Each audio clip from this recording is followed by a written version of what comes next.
queridas amigas, queridos amigos, bienvenidos a todos, buenas tardes. Bienvenidos a este nuevo encuentro, a esta nueva actividad organizada por la Escuela Andaluza de Inspección Educativa, hoy 16 de febrero.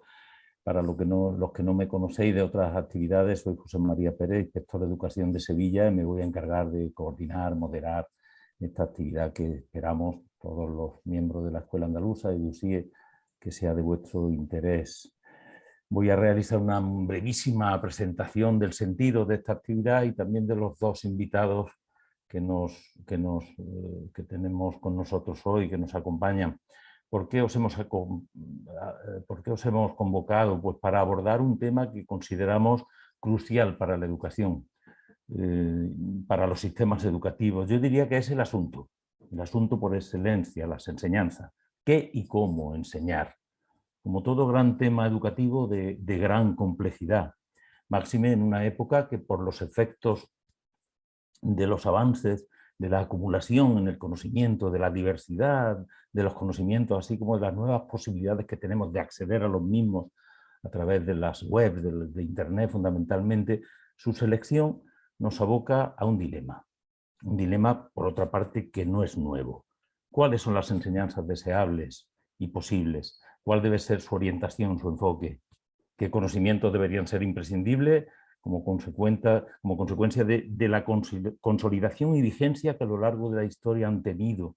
¿Cómo establecemos ese difícil equilibrio entre el saber necesario y los conocimientos y el saber hacer o las destrezas?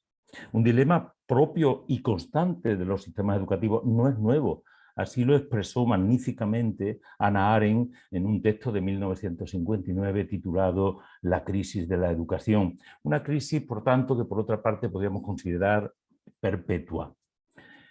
Los alumnos y las alumnas se encuentran en un mundo que ha acumulado un legado, un conocimiento consolidado, una verdad, dicen algunos, aunque ya lo dijo Albert Camus en su discurso como consecuencia del premio Nobel en 1957, ese discurso dirigido a su maestro, el señor Germain. La verdad siempre es misteriosa, huidiza y siempre está por conquistar, pero bueno, consideramos que hay una verdad consolidada, un conocimiento consolidado, pero a la vez, como bien ha dicho Marina Garcés en su reciente libro Escuela de Aprendices, también es imprescindible plantearnos nuevas preguntas, preguntas necesarias incluso para mantener con garantía la supervivencia futura. Esta es la cuestión. La adecuada combinación entre el legado histórico y el desarrollo de las condiciones del aprendizaje para un buen vivir.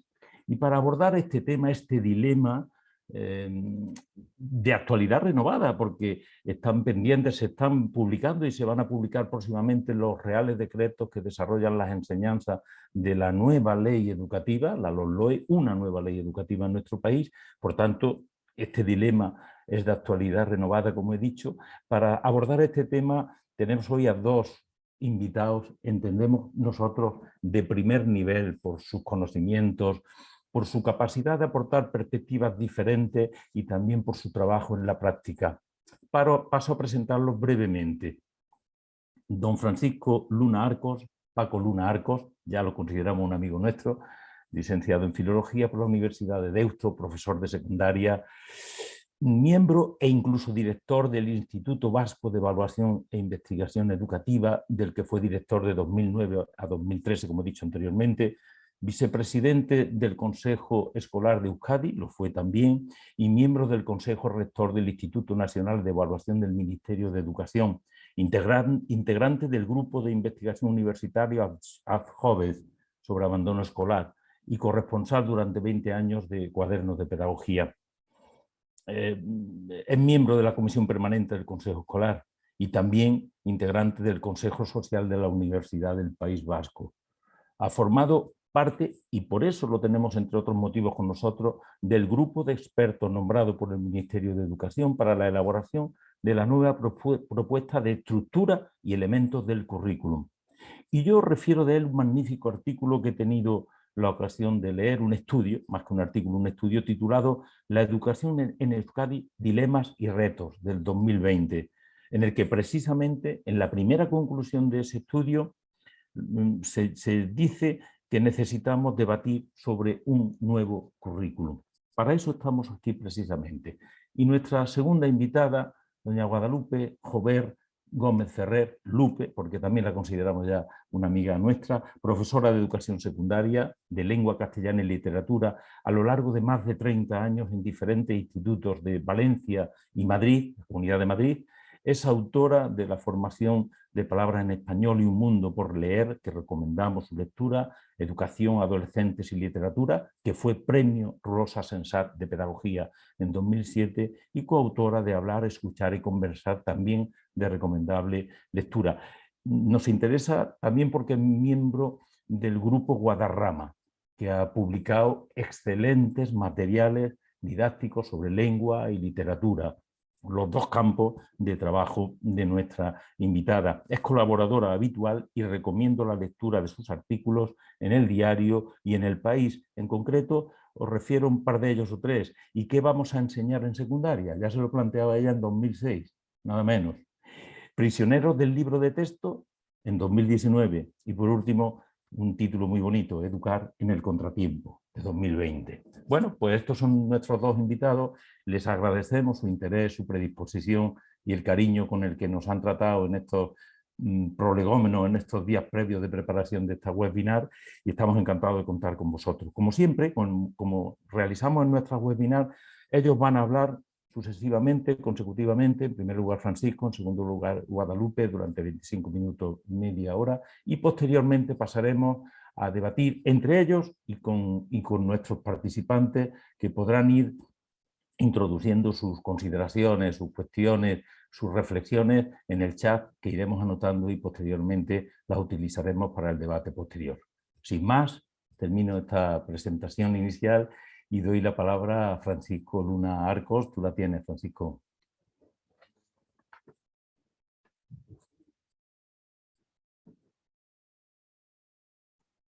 Tienes que activar el micrófono. Eso es, sí.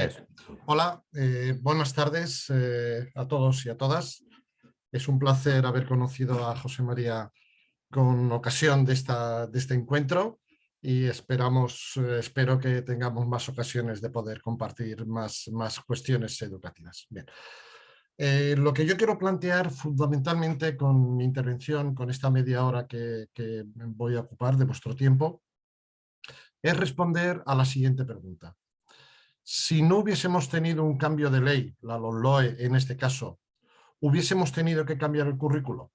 ¿O este cambio curricular que se ofrece juntamente con la LOMLOE, hubiésemos tenido que hacerlo a medio o a corto plazo para poder insertarnos en las corrientes de desarrollo curricular que existen en estos momentos? Esta es la idea fundamental que quiero transmitir a través de mi intervención. Vamos a tratarlo a través de 3 puntos. Un primer punto sería la evolución y el cambio en el modelo curricular y en la educación en los últimos años, que sirven de base para entender por qué es necesario hacer un cambio curricular. En segundo lugar, vamos a tratar cómo se construye hoy, en estos momentos, en el siglo XXI, un currículo por parte de los sistemas educativos más punteros a nivel internacional. Y tercero, ya aterrizaremos en 3 ideas claves sobre el nuevo marco curricular que nos ofrece la LOMLOE. Bien. Hay una idea generalizada de que posiblemente tiene argumentos para poder sostenerla, que cada vez que viene una ley, un cambio legislativo, conjuntamente con esa ley hay un cambio curricular, ¿no? Y además esos cambios curriculares afectan tan sustantivamente a la estructura y a los elementos del currículo que nos hacen prácticamente volvernos locos cada vez que los partidos políticos cambian y se suceden en el gobierno. Bien, vamos a ver si esto realmente tiene sentido o no tiene sentido. Bien. Hay como 2 grandes periodos a la hora de hablar del modelo curricular con el que en estos momentos estamos funcionando. En estos momentos. El actual modelo vigente, modelo curricular vigente, recoge determinados aspectos tanto de los cambios producidos en el sistema educativo español durante el periodo democrático, como cambios que proceden o elementos curriculares que proceden de la propia dictadura franquista. La dictadura franquista, sabéis que hasta 1960 y tantos fue una dictadura desde el punto de vista educativo muy duro, pero que a partir de ese momento empezó lo que se llamó la modernización del franquismo, que llegó hasta la ley de 1970, que es una ley, como bien conoceréis muchos de vosotros y vosotras, que estaba en una perspectiva política distinta de lo que era la perspectiva política de la dictadura franquista en estos años ya de finales del franquismo. Bien, a lo largo del tiempo, Francisco, desde 1900... ¿Sí? Francisco, perdona que te moleste. Es que nos dicen algunos de los participantes, sería conveniente poner la presentación en modo ver presentación, ¿no? Nos lo ha dicho también Samuel, ¿no? Inicia la presentación cuando pueda, por favor. Sí. Sí. ¿Entiende? Eso es que si no, yo creo que es presentación de diapositivas, ya es que no puedo hacerlo. No presentación con diapositivas. No, es que se ve... Justo en ese botón, Francisco, ¿en ese botón dónde estás? A la derecha. El de la derecha, el de iniciar presentación. Ese es. No, ese. Sí. Con este estaba, ¿eh? Estaba con este. O en arriba, en presentación con diapositivas, comenzar presentación, para que se vea en grande, que así mejor, ¿verdad? Arriba en presentación con diapositivas, en el menú de arriba. Sí. No sé si está compartiendo pantalla. Sí, lo que pasa es que está en modo edición. Quizá arriba en el menú donde pone presentación con diapositivas.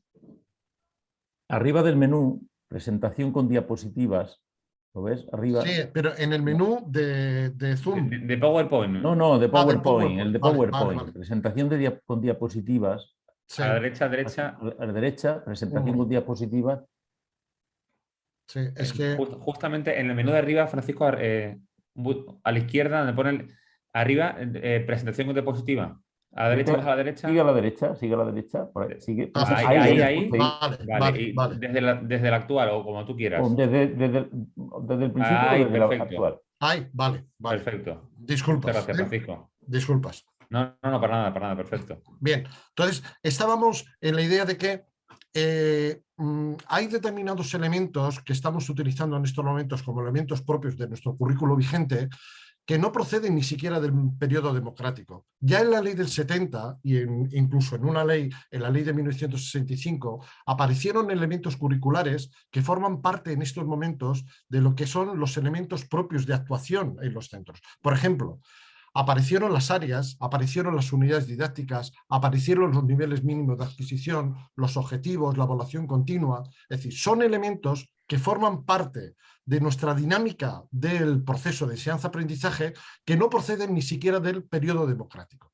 El periodo democrático realmente empezó en 1990. Hasta esa fecha no hubo ninguna legislación, salvo algunas modificaciones de la ley del 70, que pasó a convertirse en un periodo en 3 ciclos, pero hasta 1990 no hubo una ley durante la democracia que afectara al ámbito educativo.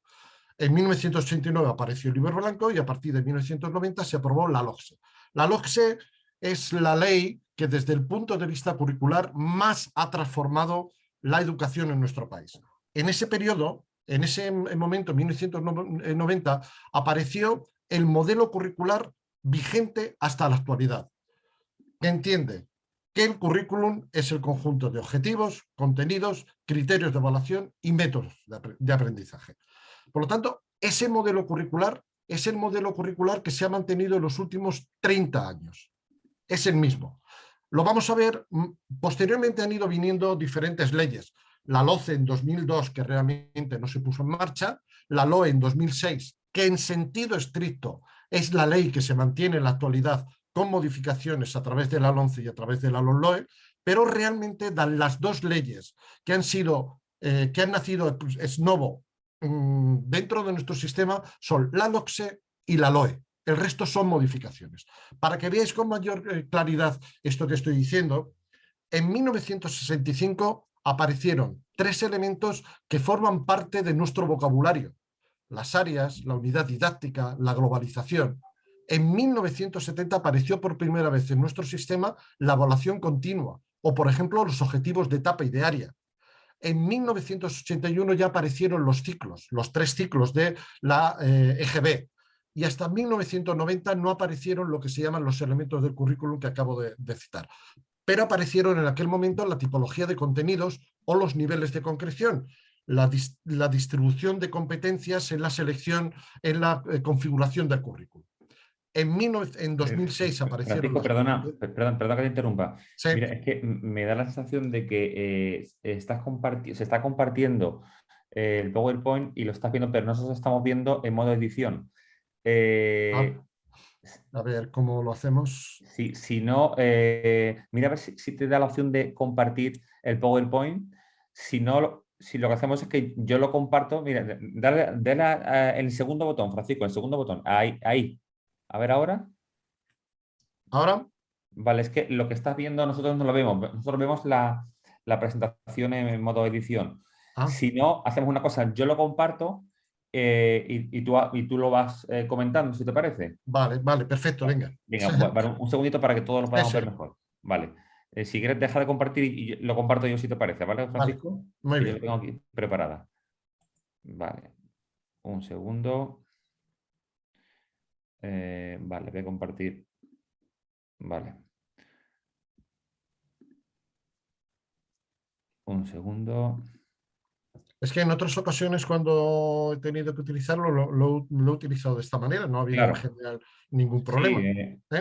Sí, a veces. A ver ahora un segundito. Vamos a ver. Vale. Decidme si... vamos a ver. Vale, ¿se ve ahora a pantalla completa? Ajá. Vale, pues si os parece, Francisco, yo voy pasando la diapositiva según muy bien. tú me digas. Sí, avanzamos hasta la siguiente. Vale. Sí. Bien, con esta lo que quería decir es que a veces tenemos una percepción de que los cambios legislativos afectan sustantivamente también a los elementos del currículo y a la propia organización del currículo. Pero en sentido estricto, podríamos decir que en los últimos 30 años no se han modificado lo que es el modelo y elementos del currículum vigente. Es decir, entendemos desde 1990 que el currículo está compuesto por objetivos, contenidos, criterios de evaluación y métodos de enseñanza y aprendizaje. A partir de ahí se han ido incorporando otros elementos, pero que desde mi punto de vista, lo podemos comentar posteriormente, realmente no han llegado a impregnar la práctica docente. Me estoy refiriendo claramente al tema de las competencias, al enfoque competencial o al tema de los estándares que se introdujo con la LOMCE en 2013. Avanzamos. Bien, hacia atrás, por favor. En 2020 la LOMLOE sí que se propone por primera vez desde 1990 hacer una nueva propuesta de organización y elementos del currículo. Veremos al final cómo algunos de esos elementos que formaban parte del esquema general de lo que eran los elementos del currículo cambian, desaparecen y son sustituidos por nuevos elementos. ¿Avanzamos? Bien. En el momento de pensar en elaborar una propuesta curricular, es necesario tener en cuenta en qué situación nos encontramos desde el punto de vista educativo. En estos momentos la educación se está convirtiendo en un tema de preocupación a nivel internacional. Incluso se habla de que estamos en estos momentos en una revolución educativa a nivel mundial. Hay determinadas instituciones internacionales que para algunas personas, para algunos grupos, se está convirtiendo en una especie de ministerio de educación blando, como puede ser, por ejemplo, la OCDE a través de la evaluación internacional PISA. La propia OCDE, que es una organización económica, tiene mucho interés en todo el mundo educativo, porque la educación en estos momentos se está convirtiendo no solamente en un elemento de carácter formativo, sino en un elemento de carácter económico. Y es por eso por lo que la propia OCDE, la organización que aglutina a las grandes economías mundiales, hace muchísimos trabajos y presenta muchísima documentación relacionada con la educación. Uno de ellos es este documento de 2019 en el que estudió de manera muy efectiva cuáles eran las grandes tendencias que estaban transformando la educación. Ellos hablaban, entre otras, de 4 grandes tendencias: la digitalización, la globalización, los cambios demográficos y las migraciones. Tenemos, por ejemplo, que ser conscientes que, según los análisis de prospectiva del Instituto Nacional de Estadística y otras instituciones, es muy probable que para el año 2050 entre el 40 y el 45% de la población española será población de origen inmigrante, y que es muy probable que bastantes comunidades autónomas para el año 2030 tengan alrededor de un 30% de población de origen inmigrante. ¿Avanzamos? Sí, pero hay otros elementos que cambian la forma de entender en estos momentos la educación. Uno de ellos es la sociedad de la información y del conocimiento. Evidentemente esto afecta a todos los sectores sociales, productivos, laborales, políticos, pero evidentemente el mundo educativo, lo hemos visto durante el periodo de la pandemia, está muy tocada por el tema de la sociedad de la información y del conocimiento. La información en estos momentos no es un problema de carencia, sino un problema de exceso. Por lo tanto, el planteamiento que tenemos que tener es: ¿realmente la educación en estos momentos se tiene que dedicar a dar información al alumnado? Porque si eso es así, si pensamos que nuestra función fundamental es dar información, es muy probable que pensemos que Google lo hace de manera más efectiva y más correcta. La sociedad del conocimiento es pensar que, según las previsiones sobre los cambios futuros en educación, se habla que para el año 2030 podamos conectar el cerebro a la nube, o que tengamos capacidad para que, a través de dispositivos tecnológicos, poder adaptar de una manera mucho más precisa la metodología que es más adecuada para cada uno de nuestros alumnos y alumnas. Hay más de 50.000 millones de dispositivos conectados a lo que se llama el Internet de las cosas. La evolución de la tecnología es una evolución imparable, mientras que los cambios sociales son cambios muy graduales y en algunos casos regresivos.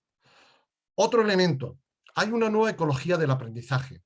Han cambiado los contextos, los espacios y los recursos. Lo hemos visto también durante la pandemia. En estos momentos no solamente hay la concepción de que el aprendizaje es un aprendizaje a lo largo de la vida, sino sobre todo es un aprendizaje que ha cambiado el dónde y el cuándo.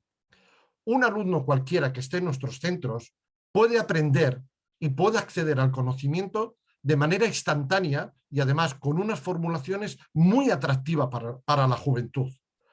De hecho, muchos de esos aprendizajes que se adquieren fuera del contexto escolar tienen mayor entidad, mayor relevancia y mayor significado que muchos de los aprendizajes que se adquieren en el centro.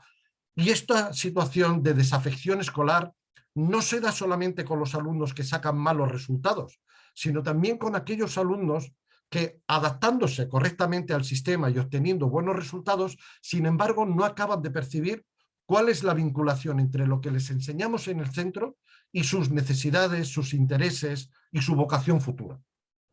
Un tercer elemento tiene que ver con el paso desde una concepción de tratamiento a la diversidad a la personalización del aprendizaje. Durante muchos años hemos dedicado ingentes recursos a lo que hemos llamado el tratamiento de la diversidad. El tratamiento de la diversidad tomaba como referencia dos elementos fundamentales. Uno era las propias capacidades, las características personales del alumno y la alumna, y otro era lo que hemos llamado la mochila social, la mochila familiar con el que accedían a la educación en los centros. Bien, a partir de este momento, ya en estos momentos, ese tratamiento de la diversidad es insuficiente. Nuestros alumnos piden voz, piden que sus intereses, sus necesidades estén presentes en la dinámica educativa y estén presentes, si es posible, incluso en el propio currículum escolar. Y finalmente, a lo largo de todos estos años, ha habido una evolución del concepto de equidad. La equidad durante mucho tiempo era simplemente igualdad de acceso, garantizar una plaza a cada uno de los alumnos y alumnas en el sistema. Vimos que eso era insuficiente y que incluso era injusto. A partir de ahí dijimos equidad de oferta, y eso dio como consecuencia los sistemas comprensivos de educación, es decir, un currículum básicamente común para toda la población que garantizara una formación básica y común para todos los alumnos y alumnas que pasaran por el sistema. Pero hemos visto que también es insuficiente y que la equidad en estos momentos tiene que ser equidad en relación con los resultados. ¿Qué significa esto? Sabemos que a través de las evaluaciones y de las investigaciones hay determinadas variables educativas que tienen una influencia determinante en los resultados que adquieren los alumnos y alumnas. Por ejemplo, ser de familia de nivel socioeconómico y cultural bajo tiene una influencia determinante en los resultados que adquiere un alumno o alumna en un centro. Sea cual sea el centro, sea público, sea concertado, da lo mismo. Hay un dato, por ejemplo, que nosotros hicimos en el Instituto de Evaluación Vasco, en el que intentamos averiguar quiénes eran los alumnos que en matemáticas, en educación primaria, recibían un 3 de nota académica. Bien, pues el 60% de los alumnos, al menos en el País Vasco, que tienen un 3 en matemáticas, en educación primaria, tanto en centros públicos como en centros concertados, son alumnos de bajo nivel socioeconómico y cultural. Mientras que el 60% de los alumnos que sacaban un 9 o un 10 eran de nivel socioeconómico alto. Y es lógico, ya lo sabemos, pero se supone que estamos invirtiendo una cantidad enorme de dinero en los sistemas educativos y en los sistemas educativos obligatorios para que esta discriminación por origen se viera limitada en la escolarización obligatoria. Sin embargo, esto sabemos que no es así. Eso es lo que significa la evolución del concepto de equidad en relación con los resultados. ¿Avanzamos? Para conocer, os aconsejaré varios libros, me permitiréis que os aconseje varios libros a lo largo de la intervención. Uno de ellos es este de Daniel Innerarity, La democracia del conocimiento, para entender exactamente qué significa el conocimiento en una sociedad inteligente. De hecho, en una entrevista que le hice para Cuaderno de Pedagogía, el título de la entrevista era muy rompedor. La sociedad del conocimiento nos hace cada vez más ignorantes. ¿Avanzamos? Bien. Esta revolución educativa global que comentaba antes es así porque todos los sistemas educativos y todas las sociedades entienden que tenemos que desarrollar competencias cada vez más complejas y que tenemos que dotar de cada vez mayor autonomía a los alumnos porque no sabemos con seguridad cuál es el tipo de cualificación que exigirán los trabajos del futuro y no sabemos cómo será el mundo porque va a ser muy poco previsible. Lo único que tenemos claro es que el mundo va a ser cambiante. Es lo único que tenemos claro, pero no sabemos cómo será. ¿Avanzamos?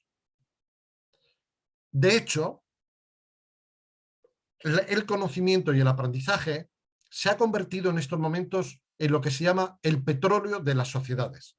Sociedades que no tienen recursos primarios para generar riqueza, saben que a través de la educación y del aprendizaje pueden generar riqueza. Todas las grandes organizaciones internacionales y todas las grandes empresas de carácter internacional, sobre todo las que están conectadas con el ámbito digital, están interesadas en la educación. Por ejemplo, vemos aquí Apple, avanzamos, Microsoft, avanzamos, IBM, ¿sí? Telefónica, avanzamos, la Fundación Gates, avanzamos, o la propia revista Forbes. Todas tienen un ámbito educativo dentro de sus páginas y ofrecen multitud de ofertas educativas a los centros a nivel mundial. En muchos centros de vuestra comunidad habréis visto con claridad toda la enorme potencia que tiene Microsoft en la oferta educativa de dispositivos digitales. Bien, es más, la importancia cada vez creciente de lo que se llama la economía de la educación llega, avanzamos, hasta poder saber cuáles son en estos momentos las 90 empresas a nivel internacional que están decidiendo el futuro de la educación desde el punto de vista de los elementos digitales. Es más, sabemos, avanzamos por favor, sabemos cuál es el incremento potencial del Producto Interior Bruto de un país si fuera capaz de aumentar en 25 puntos la puntuación en PISA de sus alumnos de 15 años. ¿Veis ahí? Este es el incremento en economía. Es decir, ya en estos momentos el aprendizaje es un elemento que se ha convertido en un petróleo para los países. Todos los países están compitiendo fundamentalmente en el aprendizaje y en conseguir la mejor formación para su población. Avanzamos. Todo sobre la encrucijada en la que se encuentra en este momento la educación, sobre el sentido de los centros educativos, cómo se van a ir transformando en el futuro, cómo han ido evolucionando en estas últimas décadas los centros docentes, lo podéis leer en este documento, es además descargable gratuitamente de la página de la Fundación Santillana y se llama La encrucijada en la educación en la encrucijada de Mariano Fernández Endita. ¿Avanzamos? Bien. A partir de ahí, una vez que hemos sido conscientes de cuáles son los grandes cambios, las grandes corrientes que están transformando la educación, lo que tenemos que preguntarnos es cómo se construye en estos momentos un currículum escolar. Hasta ahora entendíamos que el currículum escolar eran los contenidos que formaban parte de las áreas, de las asignaturas, de las disciplinas que formaban parte de la estructura curricular de cada una de las etapas. Sin embargo, en estos momentos todo eso ha ido evolucionando. ¿Avanzamos? En estos momentos, la propia UNESCO y por lo tanto la Organización de Naciones Unidas, a través de la Oficina Internacional de Educación, está haciendo un trabajo muy interesante de análisis sobre cuál es el concepto de currículum actual. Hay estos dos documentos y hay algunos otros más en los que intenta analizar cuál es la reconceptualización del currículum en el siglo XXI y cuál es el futuro de las competencias y del currículum en el siglo XXI. La Organización Internacional de Educación, la UNESCO, por lo tanto, la ONU, entiende en estos momentos, avanzamos, entiende en estos momentos que el currículum es una visión común de la sociedad.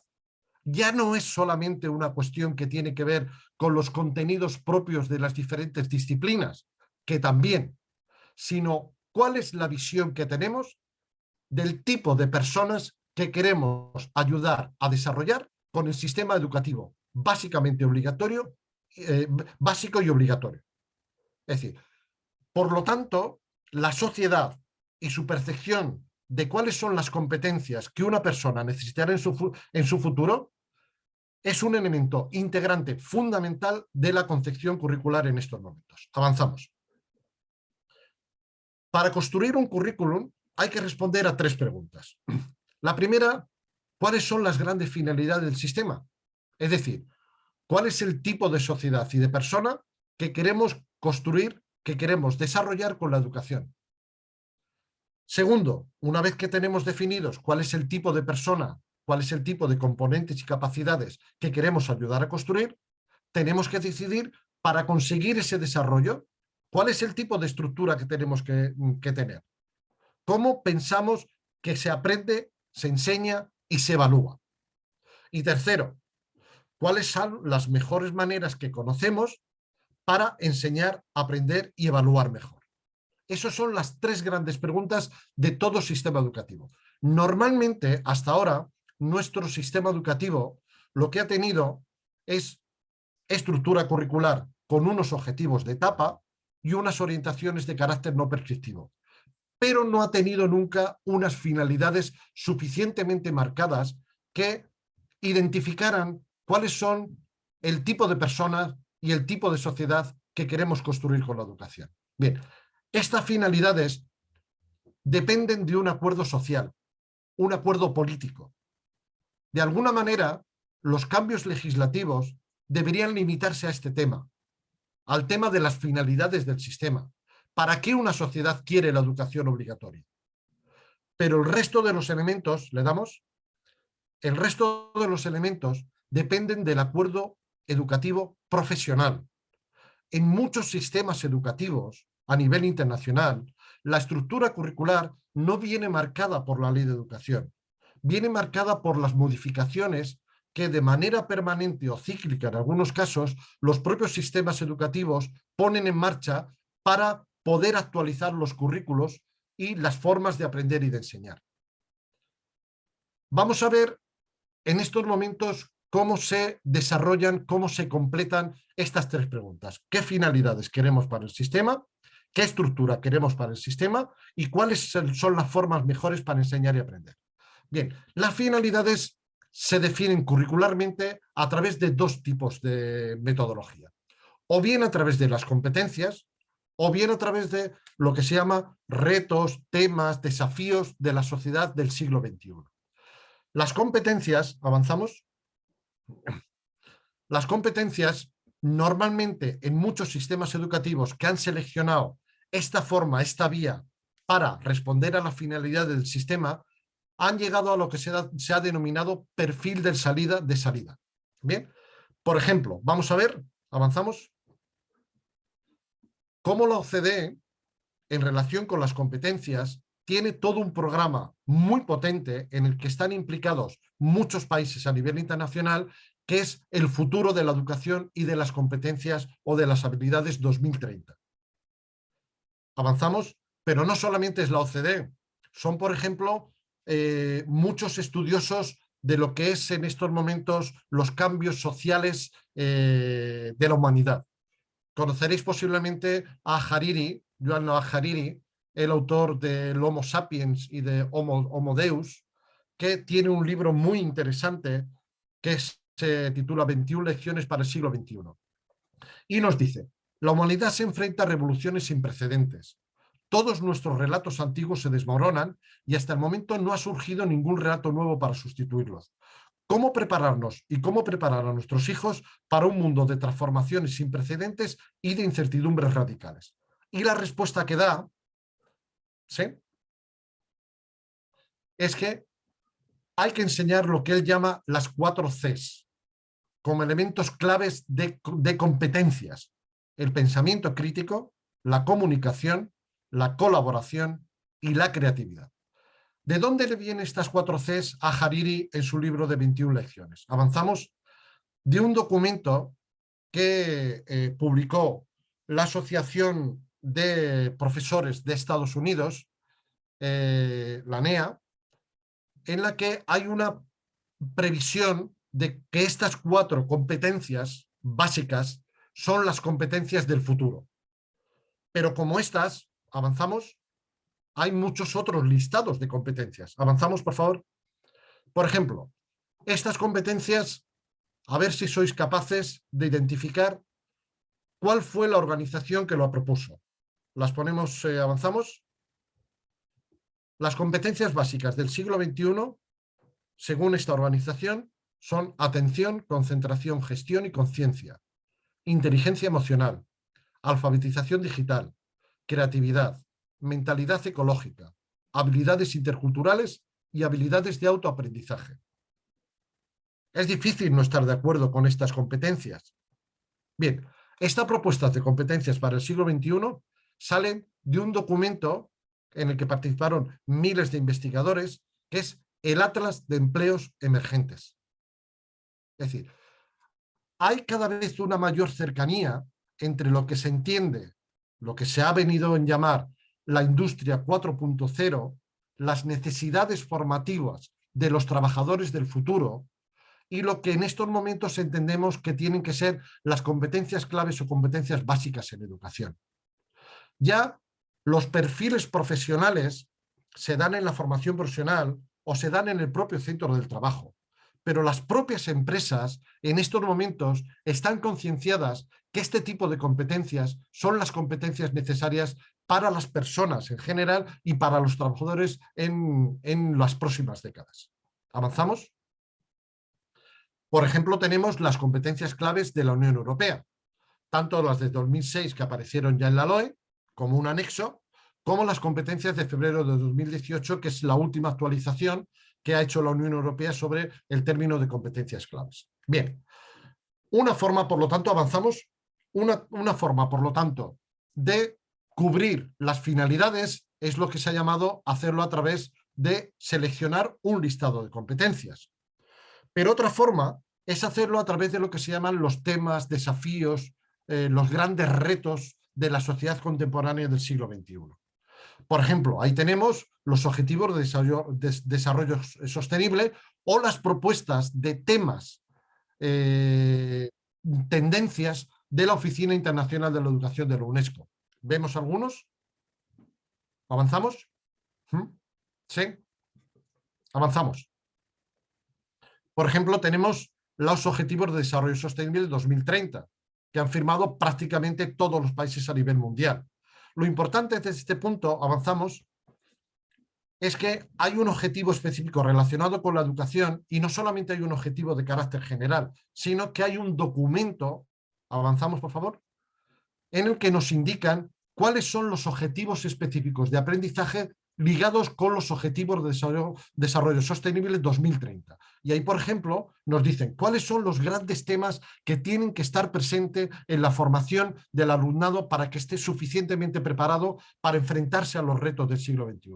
El fin de la pobreza, el hambre, la salud y el bienestar, la educación, la igualdad de género, la industria, la infraestructura, la reducción de desigualdades, evidentemente la acción sobre el clima, etcétera, etcétera, etcétera. Bien, avanzamos. Por lo tanto, a la hora de definir qué finalidades recoge un sistema educativo, la mayor parte de los países del mundo o bien han elegido temas, desafíos o grandes retos sociales, o bien se han inclinado por definir competencias en su sistema educativo. Bien, ¿cómo se responde en estos momentos a la estructura curricular? Hay dos maneras de completar la estructura curricular. O bien hacerlo a través de ámbitos de actividad, de proyectos interdisciplinares, o bien hacerlo a través de disciplinas académicas. Por ejemplo, el currículo de Finlandia, que sigue teniendo determinadas disciplinas académicas, sin embargo, en la última modificación curricular dio un amplio campo de presencia de proyectos interdisciplinares.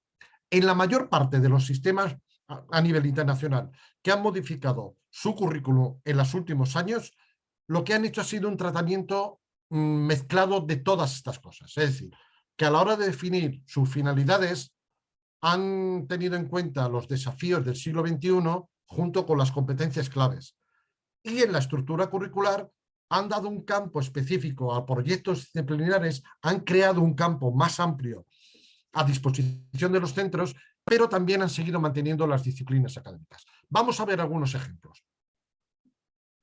Sobre cómo las orientaciones, os aconsejo vivamente la lectura de este libro, Cómo aprendemos, de Héctor Ruiz Martín, un neurocientífico que se ha dedicado al mundo de la educación, en el que aclara muchos conceptos sobre cómo se aprende en estos momentos a través de certificación científica verificable de que eso ha funcionado a través de la experimentación. Os aconsejo, está muy bien escrito, con temas muy interesantes y que amueblan muy bien la cabeza para entender por dónde tiene que ir en estos momentos el aprendizaje y la enseñanza. ¿Avanzamos? Bien.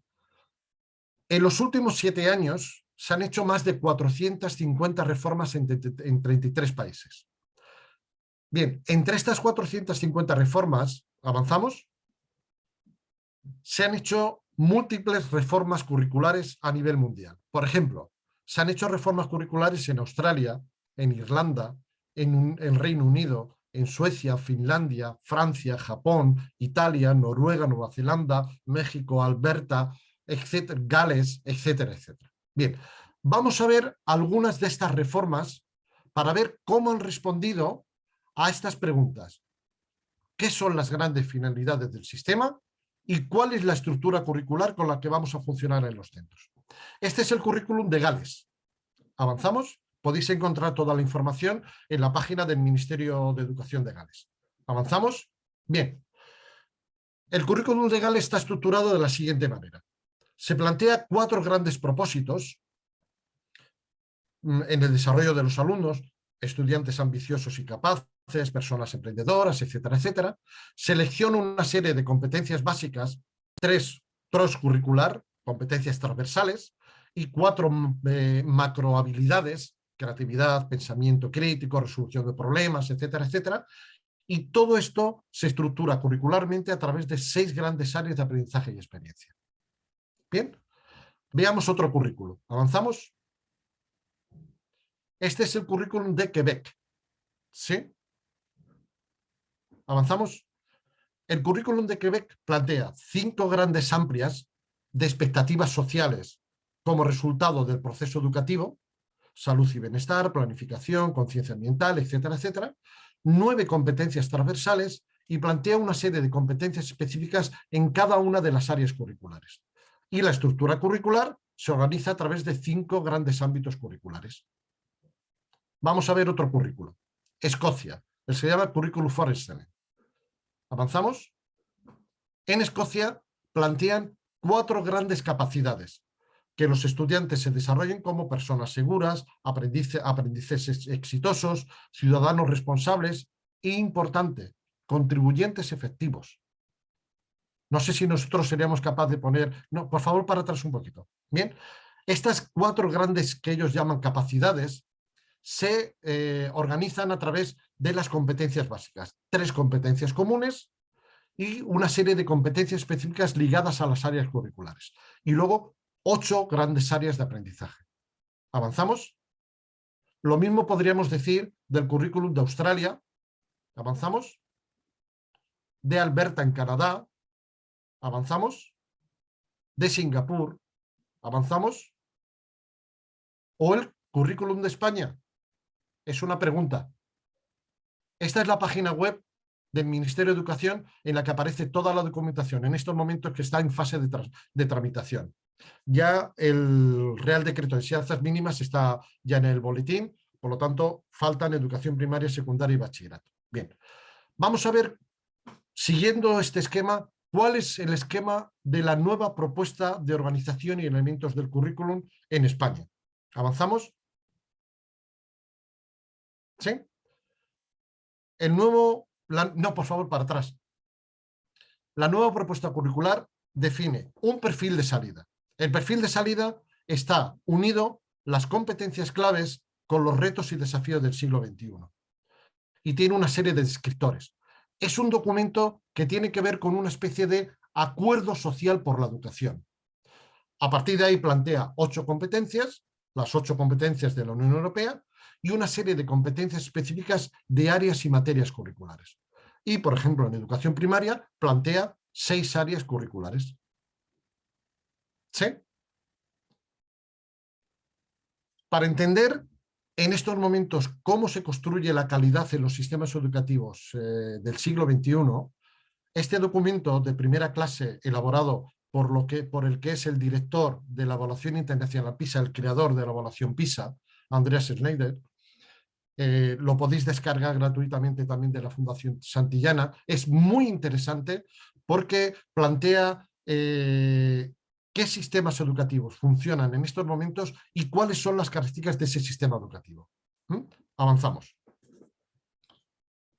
Visto esto, lo que habéis podido comprobar, o al menos era la intención que yo tenía, es que la propuesta de organización y elementos del currículum que se plantea en la LOMLOE, de alguna manera lo que pretende es embarcarse en esta misma corriente de carácter internacional en la modificación del currículo, de selección de unas finalidades, de una organización curricular y de una serie de elementos estructurales desde el punto de vista educativo a través de las áreas, a través de las disciplinas o a través de las asignaturas. Bien, vamos a ver, y ya con esto termino, 3 ideas claves sobre el nuevo marco curricular. Primero, se tenía claro a la hora de plantear la nueva propuesta curricular que había que profundizar en el enfoque competencial. Y en este sentido está la idea del perfil de salida. Bien, ¿por qué es importante el perfil de salida? Sabiendo que no es un elemento novedoso. ¿Avanzamos? ¿Sí? ¿Avanzamos? No es un elemento novedoso porque, por ejemplo, lo tiene Portugal. Un perfil de salida muy interesante, muy bien estructurado, que en algunos aspectos se ha tomado como referencia en el contacto que tuvimos con ellos durante el tiempo de elaboración de la nueva propuesta, pero es muy interesante. ¿Avanzamos? O, por ejemplo, el que se llama el Socle Común de Francia, la base común de conocimientos y competencias. Una especie de perfil de salida al final de la escolarización obligatoria. ¿Avanzamos? Bien, avanzamos, por favor. El perfil de salida se compone de dos elementos: las competencias clave y los retos y desafíos del siglo XXI. Este perfil de salida, en el que se definen las competencias clave directamente marcadas para educación primaria y para educación secundaria obligatoria, y estos retos y desafíos al final se convierten en lo que se ha llamado descriptores operativos, ¿no? Es una descripción breve, bastante comprensible para todo tipo de personas, sobre cuál es el tipo de perfil que queremos ayudar a construir con la educación. Y esto se hace, como digo, tanto para educación primaria como para el final de la escolarización obligatoria. Bien, esto forma parte del primer anexo del Real Decreto de Enseñanzas Mínimas del Ministerio de Educación. Avanzamos. Las competencias claves que van en este perfil de salida son las competencias de 2018 de la Unión Europea, pero con una pequeña modificación. La competencia en lectoescritura que plantea la Unión Europea, en nuestro caso se ha convertido en competencia en comunicación lingüística. Y la competencia multilingüe se ha convertido en competencia plurilingüe. ¿Por qué? Porque están más cerca de la terminología que utilizábamos hasta este momento en los currículos anteriores. Es decir, la competencia de comunicación lingüística o la competencia plurilingüe eran competencias que ya existían anteriormente y que, por lo tanto, al profesorado en general le van a pillar mucho más cercanamente que si lo hubiésemos llamado comunicación en lectoescritura. Bien, avanzamos. ¿Por qué se han elegido estas competencias de la Unión Europea? Podríamos haber elegido, como decía antes, muchos otros listados, tan interesantes o más como las competencias marcadas por la Unión Europea. Pero se han elegido porque hay una cosa que se llama Espacio Europeo de Educación 2025. Igual que en un determinado momento con el Plan Bolonia se quiso hacer un espacio europeo universitario, para 2025 se quiere poner en marcha lo que se llama el Espacio Europeo de Educación en las etapas no universitarias. Y por lo tanto parece lógico que dentro de este espacio europeo un elemento clave común a todos los sistemas educativos a nivel europeo sean precisamente las competencias clave. ¿Avanzamos? Avanzamos. ¿Sí? Avanzamos más. Sí. ¿Y cuáles son los grandes retos o desafíos que se toman en consideración en este perfil de salida?